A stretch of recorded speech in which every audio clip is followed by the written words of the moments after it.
अयाज़ जानी जी शायरी जी कायनात वसी आहे। हिन जी शायरी में अनेक मौज़ू मिलन था। अहिड़नि ख़्यालनि जो इज़हार सिंध जे नामियारे शाइर अयाज़ गुल आर्ट्स काउंसिल ऑफ पाकिस्तान लाड़काणे जे अदब शोबे पारां सुजाण शाइर अयाज़ जानी जे शेरी मजमूए दरावड़ दिल जी तन्हाई जी महूरती तक़रीब खे ख़िताब कंदे कयो, जेका भेटाई अदबी हाल में मुनक़िद थी। हिन चयो त अयाज़ जानी जी शायरी फ़नी बंदिशुनि ते पूरी ऐं मौजूदा हालतुनि जो अक्स पेश कंदड़ आहे। कंहिं बि शाइर खे असां हिकु मख़सूस मौज़ू जो शाइर चई नथा सघूं। शाइर वटि सोचुनि जो समुंड मौजन हूंदो आहे। मुख़्तलिफ़ कैफ़ियतुनि खे शायरी में इज़हारण ई शाइर जो कमाल हुजे थो। शाइर पंहिंजे दौर जा हसास फ़र्द हूंदा आहिनि, जिन वटि सिर्फ़ दाख़िली न पर ख़ारिजी अहसास बि हुजनि था, जेकी शायरी ज़रिए बयानु कजनि था। आर्ट्स काउंसिल ऑफ पाकिस्तान लाड़काणे जे सदर ग़ुलाम अकबर लगारी चयो त अयाज़ जानी मौजूदा दौर जो पुख़्तो ऐं नुमाइंदा शाइर आहे। मूंखे सीनियर टईअ जो लेखक सम्झंदो हुउसि, पर बाद में ख़बर पई त अयाज़ जानी मूंखां बि उमिरि में नंढो आहे, पर संदसि शायरी यक़ीनन ख़ूबसूरत ऐं पुख़्ती आहे। नामवर अदीब अख़लाक अंसारी चयो अयाज़ जानी जी शायरी ॾाढी गहरी ऐं असराइती आहे। हिन वटि शयुनि खे ॾिसण जी पंहिंजी एंगल आहे। हू हिकु हसास तबियत लेखक हुअण सां गॾु समाज ते बि गहरी नज़र रखंदड़ आहे। संदसि पहिरियों शेरी मजमूओ सिंधी शायरी खेत्र में इंतिहाई ख़ूबसूरत इज़ाफ़ो आहे। नाले वारे शाइर ऐं लेखक रखियल मोराई चयो जानी जो ही किताब जदीद सिंधी शायरी जे मैदान में तमामु वॾी अहमियत रखे थो। अयाज़ इंतिहाई सुहिणो शाइर आहे। वटसि इस्तारा कमाल जा आहिनि, जिन में नवाण बि आहे त ख़ूबसूरती पिणु। किताब जे ख़ालिक अयाज़ जानी ख़िताब कंदे चयो मुंहिंजी शायरी मुंहिंजे इनफ़रादी दुखनि ऐं समाजी वार्ताउनि जो तख़लीक़ी इज़हार आहे। उन में मुंहिंजी ज़ाती पीड़ा ऐं महरूमियूं बि मौजूदु आहिनि, त मंझसि क़ौमी दर्द पिणु समायल आहे। नाले वारे शाइर अमर पीरज़ादे चयो अयाज़ जानी जी शायरी दुख जो इस्तारो आहे ऐं मां उनखे पंहिंजे यादुनि जो सरमायो सम्झंदो आहियां। हू हिन किताब जा मुख़्तलिफ़ पना मूंखे गुलशन हदीद जे रोडनि ते घुमंदे ॿुधाईंदो हो। मां हुन जी शायरी खे घणे वक़्त खां ॿुधंदो ऐं पढ़ंदो रहियो आहियां। संदसि अंदाज़ ऐं अहसास मन मोहे विझंदड़ आहे। अयाज़ जानी जा ग़ज़ल सिंधी शायरी जे सूंह में इज़ाफ़ो कंदड़ आहिनि। आर्ट्स काउंसिल जे अदब शोबे जे चेयरमैन रिज़वान गुल चयो अयाज़ जानी जी शायरी में क़ौमी शऊर ऐं जागरता जो पैगाम मौजूदु आहे। हुन जे अंदर में जेका बेचैनी आहे हुनखे हुन लफ़्ज़नि जो रूप ॾेई शायरी में बयानु कयो आहे। शायरी संदसि दिल जी ज़ुबान आहे। हुन वटि लफ़्ज़नि जो तक़दुस आहे। अयाज़ लफ़्ज़नि जो ज़ियान न कयो आहे, बल्कि हुन लफ़्ज़नि खे मान बख़्शियो आहे। डॉक्टर फयाज़ लतीफ़ चयो जानी जी शायरी खे सिंध जे सियासी समाजी ऐं इक़्तिसादी पस मंज़र में पढ़णु घुरिजे। हू हिकु बर्जस्तो शाइर हुअण खां अलावा समाज जो हिकु बाशऊर फ़र्द पिणु आहे, जंहिं वटि पंहिंजे देश ऐं धरतीअ लाइ तड़प आहे।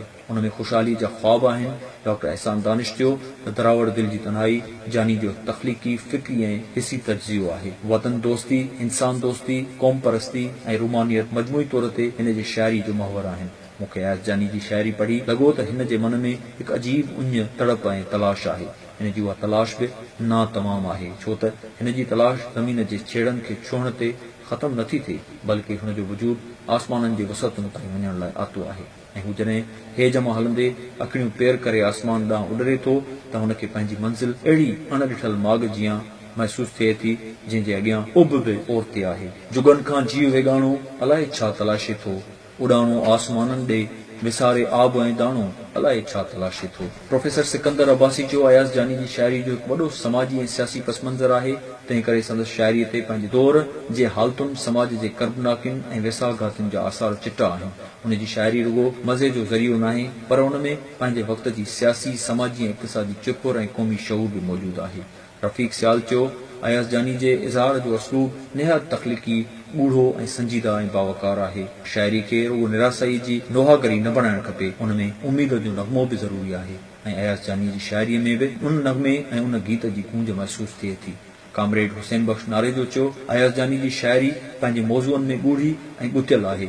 वतन दोस्ती, इंसान दोस्ती, क़ौम परस्ती ऐं रूमानियत मजमूई तौर ते हिन जी शायरीअ जो महवर आहिनि। मथियनि खां अलावा मुमताज़ लोहार, असद मंगणहार पिणु शायरी ते पंहिंजे ख़्यालनि जो इज़हार कयो। अली मंसूर ऐं शिराज़ अब्बासी जानी जी शायरी झुंगारे ॿुधाई त हाल में ताड़ियुनि जी गूंज थी वई। मकालनि जी निशस्त खां पोइ मांझाने जो वक़फ़ो थियो, जंहिं बाद ॿी निशस्त में मुशाइरो मुनक़िद थियो, जंहिंजी सदारत सिंधी ॿोलीअ जे सरमोड़ शाइर सईद मेमण कई, जंहिंमें महिमान ख़ासि कैरपुर खां आयल नाले वारो शाइर अमर इक़बाल ऐं एज़ाज़ी महिमाननि में अली ज़ाहिद, असद मंगणहार, रफ़ीक सियाल, रज़ा बुखारी शामिल हुआ। मुशाइरे में सिंध जे मुख़्तलिफ़ ज़िलनि मां कई आयल जिन शाइरनि पंहिंजी शायरी ॿुधाए दाद हासिल कयो, उन्हनि में अयाज़ गुल, सरमत चांडियो, रियाज़त बुर्डो, सज्जाद मीराणी, लुत्फ़ पीरज़ादो, यासिर मंगी, ख़ालिद चांडियो, रिज़वान गुल, समीर साजिद जुणेजो, शेख नदीम, शमीर सुमरो, साकी अबरो, अहमद अली साबिर, उबदार सोलंगी, एहसान दानिश, यासिर मंगी, यासीन चांडियो, अयाज़ अबरो, आरिफ मज़हर, मुसविर चांडियो, ख़ालिद राजपर ऐं ॿिया केतिरा ई शाइर शामिल हुया। ही मुशाइरो सिंध जो इंतहाई यादगार मुशाइरो हुयो, जंहिंमें सिंध जे मुख़्तलिफ़ इलाइक़नि खां कई आयल शाइर दोस्तनि शिरकत